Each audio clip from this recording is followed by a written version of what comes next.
Hi guys, welcome to skills by study IQ. Friends, अगर आप investment करके अपने पैसों को बढ़ाना चाहते हैं तो इसके लिए बहुत ही अच्छा ऑप्शन होता है स्टॉक मार्केट। लेकिन स्टॉक मार्केट में भी इन्वेस्टमेंट करने के लिए हमारे पास दो मेथड हैं। एक होता है डायरेक्ट इन्वेस्टमेंट, यानी कि आप स्टॉक्स को खुद ही इंडिविजुअल तौर पर बाय कर सकते हैं, और दूसरा मेथड होता है म्यूचुअल फंड।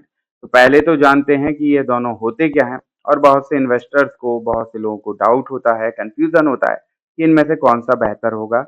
तो इसी कंफ्यूजन को आज के वीडियोस में हम दूर करेंगे, जानेंगे कि कैसे आप चुन सकते हैं अपने लिए सही मेथड। तो सबसे पहले, अगर आप म्यूचुअल फंड की बात करेंगे तो एक पूल्ड फंड होता है, यानी बहुत सारे इन्वेस्टर्स मिलके अपना पैसा एक फंड हाउस को देते हैं, और वह फंड हाउस आपका पैसा इन्वेस्टमेंट करेगा स्टॉक मार्केट में और अदर सिक्योरिटी सेक्शन में। लेकिन अगर आप स्टॉक्स की बात करेंगे तो आप किसी कंपनी की ऑनरशिप को बाय कर रहे हैं। यहाँ पर आप सीधा सीधा उस कंपनी में कुछ हिस्सेदारी ले रहे हैं, और उस कंपनी के प्रॉफिट और लॉस दोनों के ही हिस्सेदार बन सकते हैं। तो सॉरी, यहाँ एडिट कर लीजिएगा। तो इस तरीके से आप दोनों ही इंस्ट्रूमेंट में कर रहे होते हैं इन्वेस्टमेंट, लेकिन बेसिक डिफरेंस वर्किंग में क्या है पहले यह समझते हैं। तो म्यूचुअल फंड में आप अपना पैसा किसी फंड हाउस को देते हैं, और फंड हाउस एक मैनेजर को यह पैसा सौंपता है आपके इन्वेस्टमेंट के लिए, यानी एक फंड मैनेजर होगा जो पर्टिकुलर म्यूचुअल फंड के लिए काम कर रहा होगा। यहाँ आपके पास बहुत सारे म्यूचुअल फंड अवेलेबल हो सकते हैं, जैसे कि large cap, mid cap, small cap fund. ये डिपेंड करेगा आपकी रिस्क प्रोफाइल पर। साथ ही यहाँ डेट फंड भी होते हैं, गोल्ड भी होता है। तो इस तरीके से यहाँ जो फंड मैनेजर है वो आपको एक डाइवर्सिफाइड पोर्टफोलियो में इन्वेस्टमेंट करता है, यानी आपका पैसा कई अलग अलग इंस्ट्रूमेंट्स में इन्वेस्ट होगा, सारा रिस्क एक साथ नहीं होगा। तो इस तरीके से वह equity, bonds, gold, money market instrument और अदर सिक्योरिटी में करेगा इन्वेस्ट, और आपको एक वैल्यू रिटर्न जनरेट करने में हेल्प करेगा। जबकि स्टॉक मार्केट में आपको चाहिए एक स्टॉक ब्रोकर जो मीडिएटर होगा आपके और एक्सचेंज के। एक्सचेंज हमारे देश में एनएसई और बीएसई की बात हो रही है। आपका एक ट्रेडिंग अकाउंट होना चाहिए प्लस डीमैट अकाउंट होना चाहिए, और आप इसके थ्रू अपने पैसों को डायरेक्ट मार्केट में इन्वेस्ट कर सकते हैं, यानी आप किसी कंपनी के स्टॉक बाय कर सकते हैं और सेल कर सकते हैं। तो ये तो है बेसिक डिफरेंस इनकी वर्किंग में। लेकिन अब देखते हैं क्या है वो प्लस पॉइंट और माइनस पॉइंट जो दोनों के साथ ही जुड़े हैं, जिससे हम कुछ हेल्प ले सकते हैं अपने डिसीजन को बनाने के लिए। तो सबसे पहले बात तो आती है कि इसको मैनेज कौन करेगा। तो म्यूचुअल फंड में एक प्रोफेशनल फंड मैनेजर होता है, जबकि स्टॉक्स के मामले में आप खुद ही मैनेज करेंगे, आप ही इसके अथॉरिटी में रहेंगे। ऑनरशिप की बात करें तो आप सिर्फ और सिर्फ किसी पर्टिकुलर फंड का हिस्सा पाते हैं, एक शेयर पाते हैं पर्टिकुलर फंड का। यह फंड डिसाइड करेगा म्यूचुअल फंड हाउस, जबकि शेयर्स में आप किसी कंपनी में हिस्सेदारी पाते हैं। याद रखिए, दोनों ही तरीके से आप मार्केट में ही इन्वेस्ट कर रहे हैं, लेकिन यहाँ किसी स्टॉक का आपको शेयर नहीं मिलेगा, किसी सिक्योरिटी फंड का आपको हिस्सेदारी नहीं मिलेगी, आपको मिलेगी फंड हाउस का शेयर। अब रिस्क की बात करें, यही सबसे बड़ी बात पहले हमारे लिए होगी। तो रिलेटिवली, कंपैरेटिवली स्टॉक मार्केट के रिस्पेक्ट में म्यूचुअल फंड में लो रिस्क होता है, क्योंकि यहाँ एक प्रोफेशनल मैनेजर आपके पैसों को एलोकेट करके इन्वेस्ट कर रहा है। तो उसको पता है क्या बेहतर हो सकता है, जिससे अच्छे से अच्छा रिटर्न भी मिले और पैसा भी सुरक्षित रहे। जबकि स्टॉक्स में बहुत ही ज़्यादा रिस्क होता है, हो सकता है आपका ज़ीरो भी हो जाए अगर आपने किसी गलत स्टॉक में इन्वेस्ट कर दिया। तो इस तरीके से आप यहाँ पर इन्वेस्ट करते हैं तो रिस्क भी बहुत ज़्यादा होता है। ट्रेडिंग की बात करें तो म्यूचुअल फंड में आप एंड ऑफ द डे ही बाय कर सकते हैं, मीन्स आप कभी भी इसको बाय करें, आप ऑर्डर पंच करेंगे, लेकिन आपको इसकी जो यूनिट एलोकेशन होगा वो एंड ऑफ द डे होते हुए ही मिलेगा, यानी जो डे के एंड पर क्लोजिंग प्राइस है उस पर ही एनएवी बाय होगी। जबकि स्टॉक्स को आप दिन भर कभी भी ट्रेड कर सकते हैं, आप इसको जब भी मार्केट ओपन है आप इसको बाय और सेल कर सकते हैं, मतलब यहाँ एक इंट्राडे किया जा सकता है, जबकि म्यूचुअल फंड में ऐसी कोई सुविधा नहीं होती। इन्वेस्टमेंट की बात करें तो आप यहाँ डायरेक्ट फंड में हाउस में इन्वेस्ट कर रहे हैं, जबकि यहाँ आप स्टॉक मार्केट में इन्वेस्ट कर रहे हैं, यानी यहाँ एक मीडिएटर है आपके बीच और मार्केट के बीच। जब आप यहाँ इन्वेस्ट करते हैं तो आपको रिटर्न में मिलती है एनएवी म्यूचुअल फंड में, जबकि मार्केट में मिलता है शेयर।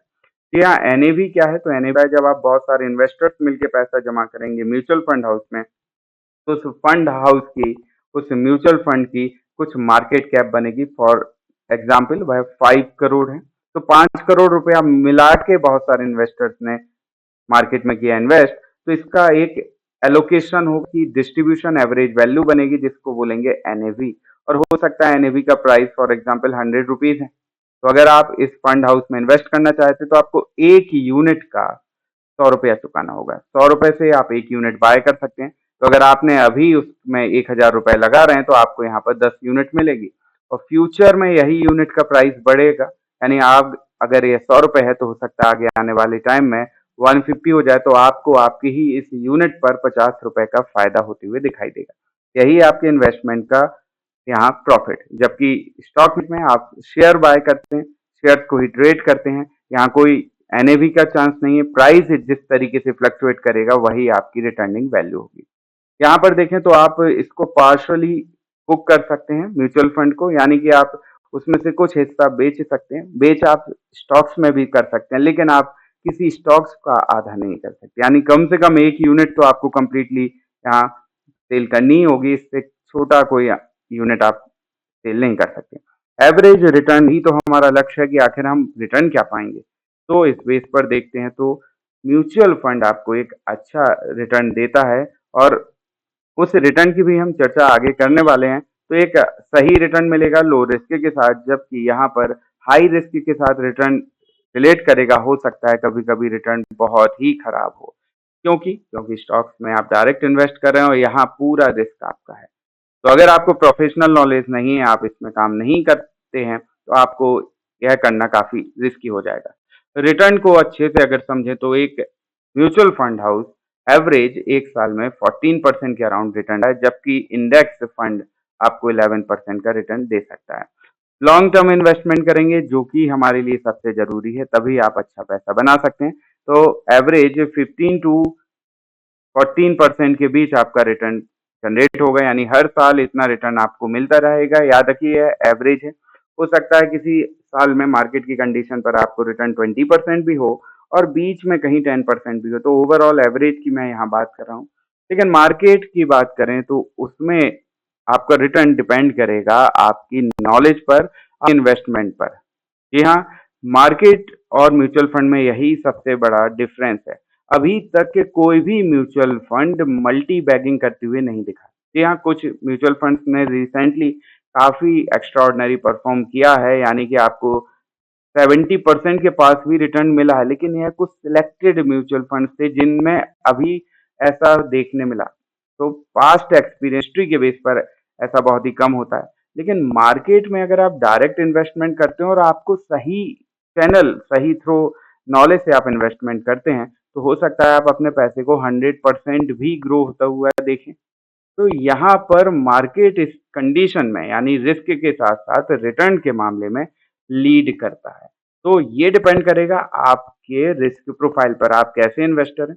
अगर आप एक कंजर्वेटिव इन्वेस्टर हैं, मार्केट को वॉच नहीं कर सकते, आप मार्केट की नॉलेज नहीं रखते हैं, फिर भी इन्वेस्टमेंट करके एफडी से तो थोड़ा अच्छा रिटर्न हम चाहते हैं, तो आपके लिए म्यूचुअल फंड ही सही है। फंड मैनेजर आपके पैसों को मैनेज करेगा, आपके लिए काम करेगा और उस पर आपको रिटर्न जनरेट करके देगा। लेकिन अगर आप खुद मार्केट में पार्टिसिपेट कर सकते हैं, आप एक्टिव रह सकते हैं, तो आपको एग्रेसिव इन्वेस्टर की कैटेगरी में रखेगा। आप रिस्क लेने तैयार हैं, तो प्रॉपर नॉलेज लेने के बाद अगर आप स्ट्रेटेजी के साथ इन्वेस्टमेंट करते हैं, तो हो सकता है आप 10% पर मंथ का भी रिटर्न क्रिएट कर सकें। याद रखिए एक कंडीशन है, मैंने यहाँ कोई गारंटी की बात नहीं की।